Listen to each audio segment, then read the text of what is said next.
Hi everyone. With today being Australia Day, I thought I'd share with you the Oris Australian Royal Flying Doctor Service Limited Edition 1, or more commonly known as the RFDS. Oris has had a long heritage of mechanical-only watches and is one of the few remaining independently owned Swiss watchmakers in the market today. I've always appreciated their collaborations, which span a large range of initiatives and causes, from the Great Barrier Reef series to the Movembers, jazz and rock star tributes, to the Royal Flying Doctors service today. Oris's partnerships seem a lot more than just marketing exercises that you might see from other companies' collaborations, like Breitling for Bentley, Zenith Land Rover, TAG in their lineup of celebrity sponsorships, and not to mention the countless Omega Speedmaster special editions affiliated with the NASA space program.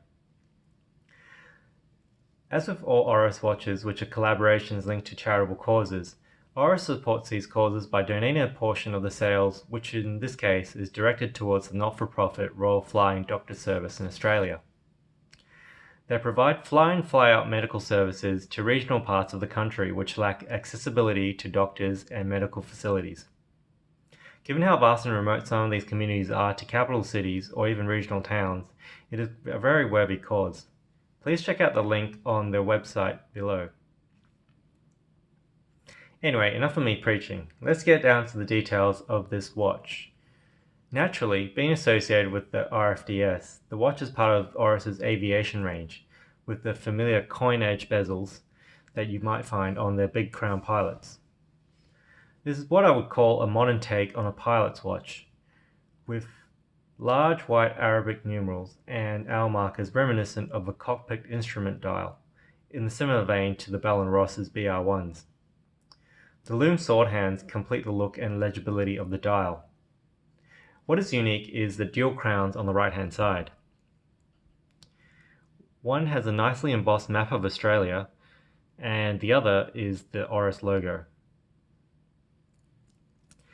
The upper crown moves the internal bezel around and has markers from 1 to 12 along the outside track, which allows you to monitor another time zone.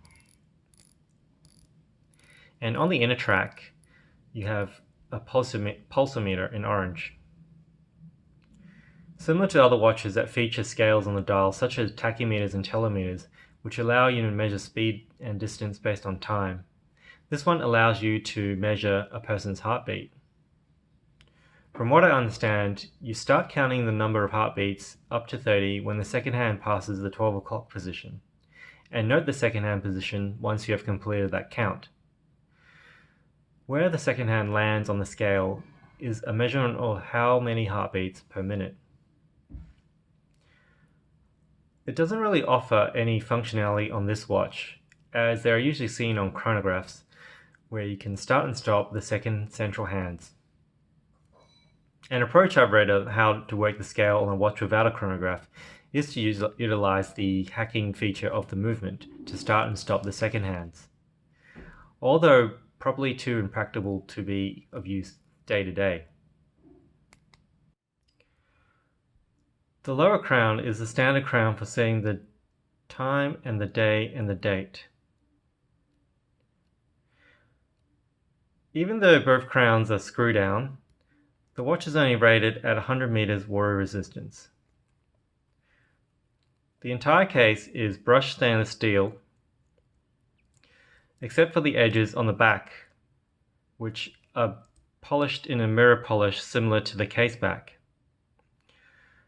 And you can see here as well, the logo of the RFDS is nicely applied on the mineral glass of the case back.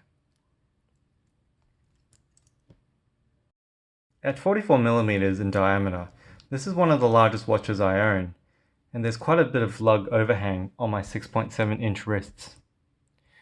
However, being quite thin at around 12.6mm, it's not too obtrusive, but not exactly subtle, particularly with the dual crowns and the large white hour numerals.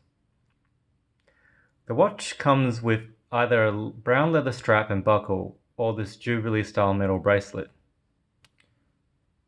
The bracelet itself fits quite nicely overall, with 22mm lugs tapering down to an 18mm at the clasp. Although the polished bracelet does provide a bit of contrast with the matte case and lugs, it feels slightly out of place, especially compared with the leather strap version, which looks a lot more complete and at home together.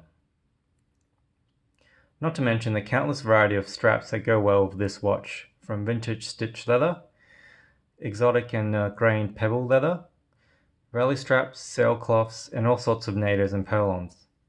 You can see some of those combinations on my Instagram.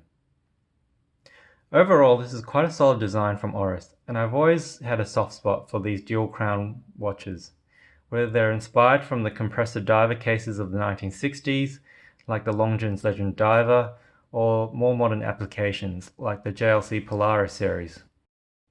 So if you're deciding on this watch over the newer edition RFDS 2, this would be my pick just based off the unique dual crown look, the exhibition caseback, and the nicer placement of the date window.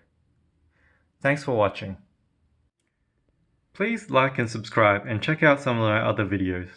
Thanks.